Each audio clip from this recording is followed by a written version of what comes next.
I, for one, am grateful, Mrs. Bush, that they are finally bringing civilization to this savage land. I could not agree with you more, my dear. My daddy settled this land, and I know he'll be looking down on us, pleased at how we help the natives. Yes, they've lost their land, but they've gained access to heaven.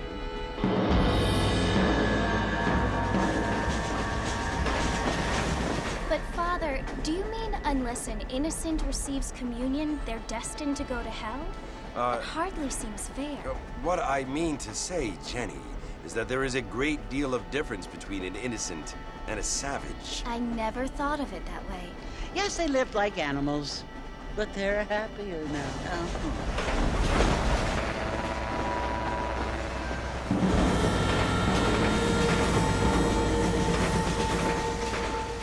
Not only do people now have motor cars, Father, but I heard that pretty soon we will be able to fly. No, only angels can fly, Jenny. No, apparently people can fly. Didn't you hear? Out in Kansas, a man even got a car to fly. I hardly think so, Jenny.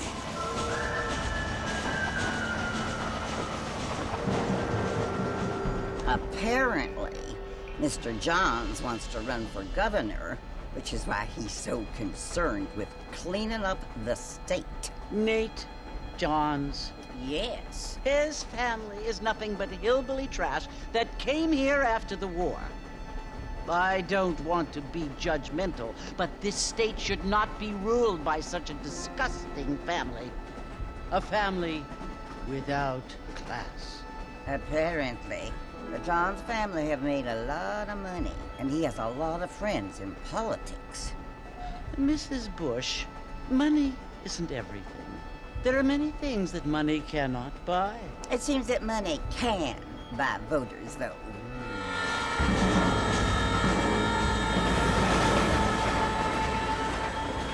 What you must remember, my dear, is that we have been brought here to spread the word. And the word and civilization, they are the same thing. They are the gifts. It is the opportunity we have, the chance to live among people who are decent and who do not kill each other, and who let you worship in peace. It's so confusing, Father. Sometimes I find it impossible to make the distinction between a loving act and a hateful one. I mean, they often seem to be the same thing. Yes, Jenny, it is confusing. But you only have to ask me if you need help. Indeed. Well, here we are, Mrs. Bush. Armadillo.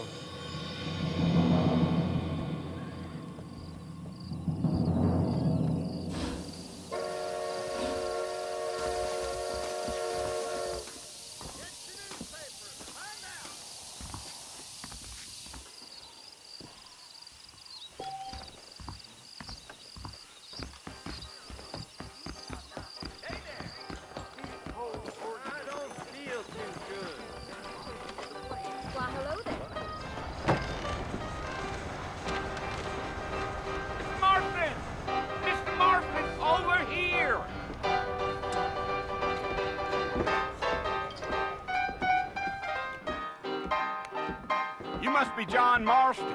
Sometimes. I'm Jake. Your friends from Blackwater hired me to guide you. They ain't my friends, but pleased to meet you, Jake. I got the horses saddled up and ready out front.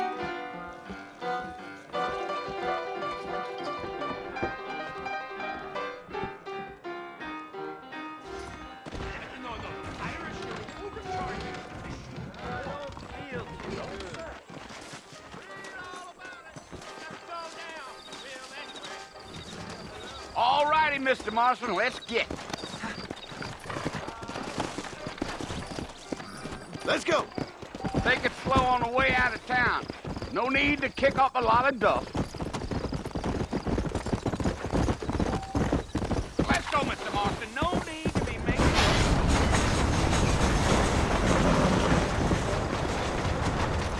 Let's go. Come on, easy up now. So it's Fort Mercy you want to visit? That's right. Ain't taking nobody up to the fort in a long time. Strange place for a decent fella to want to visit, if you don't mind me saying. Who said I was a decent fella? It's been abandoned for years now. Folks say it was built during the Mexican War. What kinds of soldiers around back then? Why'd they leave? Well, I ain't entirely sure. I heard they had to go up north to fight Indians, or maybe they got tired of being soldiers and went looking for gold. You know how things is. So what are you doing up at the fort? I'm looking for an old friend. Well, like I says, you ain't gonna find many folk around those parts these days. Those you do find are about as sociable as most rated back to you. I mean, I ain't one to judge a man by the company he keeps, but... Well, he ain't been friends for a long time.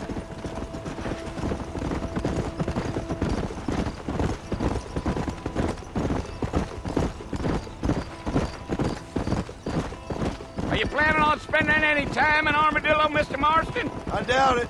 I ain't planning on staying very long. Well, if you're fixing for some female company, you can do a lot worse than Armadillo. Fine as cream gravy they are. Not like Thieves' Landing. Dang, those girls ain't even fit for a drinking man to hole up with. I'm a married man, I'm afraid. Ain't we all?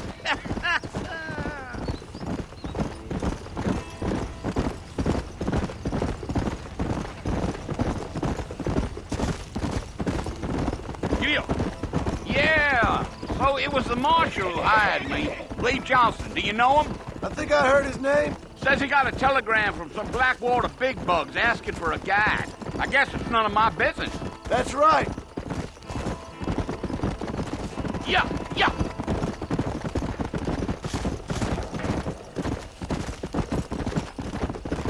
You ain't very talkative, are you?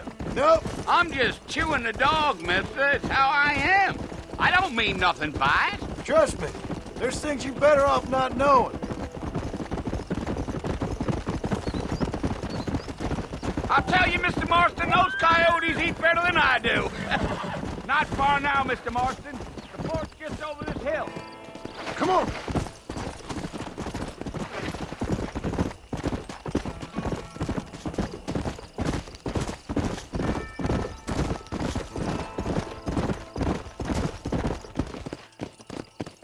Whoa there. Listen, mister. This here's what's left of Fort Mercer. Some gang rode in and took the place over. So I understand. This is where we part ways, friend. You have yourself a good time.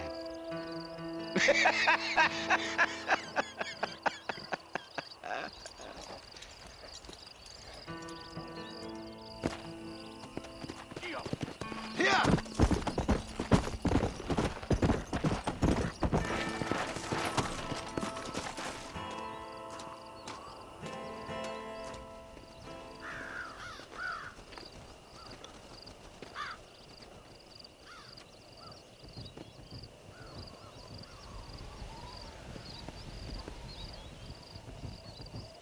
Bill! Bill, I've come for you! Bill Williamson! Come out here right now! Go away now, John. Don't make me kill you. Nobody needs to kill anyone, Bill. You must think I was born yesterday. You always did think I was an idiot. That ain't fair, Bill. You were as my brother. I've come to try to save you. Oh. Do I look like I need saving? Bill, please. They want to kill us all. I can help you. Well, you never tried to save me before. You only seemed to save yourself. Bill, I implore you think about this. You implore me? You implore me. You always were one for fancy words. Oh. Well, things are different now, John. Now I'm in charge. No more Dutch. And no more you. Implores. I implores you to go back and tell them to send someone just a little bit more impressive next time. Well? Oh. Poor John.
Well, you're alive. So it would seem. So, how do you feel? I don't know the polite word for it. I do. Stupid is the word we use around here. What were you doing? I was doing something stupid. Well, you'll be okay. Once you didn't die, the doctor said you'd be fine. He got the bullets out a couple days ago. Good. It cost us $15. I'm sorry, madam. Should have left me there to die. Did you want to die? I mean, was that it? Was that why you went straight out to Fort Mercer and picked a fight with the worst bandit in the county? To die, Mr. Mr. Marston. John Marston. Bonnie McFarlane. Miss Bonnie McFarlane. Well, you may be right, Miss McFarlane. I don't know.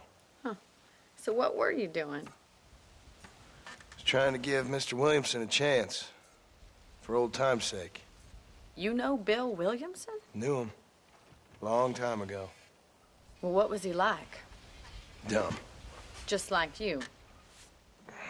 Thank you, miss. See my hat? I have. And, what will you do now? Now I'm gonna take my time and go after him the less kind way. Well, that sounds very fun, Mr. Marston. Quite heroic, just like in those penny dreadfuls my brother used to read. Meanwhile, if you'll excuse me, I've got a ranch to run. Of course, if you're feeling better, why not take a ride with me later? Help me patrol the perimeter. You can earn back some of that money we wasted on doctor's bills. Of course. And thank you for saving my life, I mean. Next time, Mr. Marston, I strongly recommend you don't try to lose it quite so earnestly. I'll bear that in mind.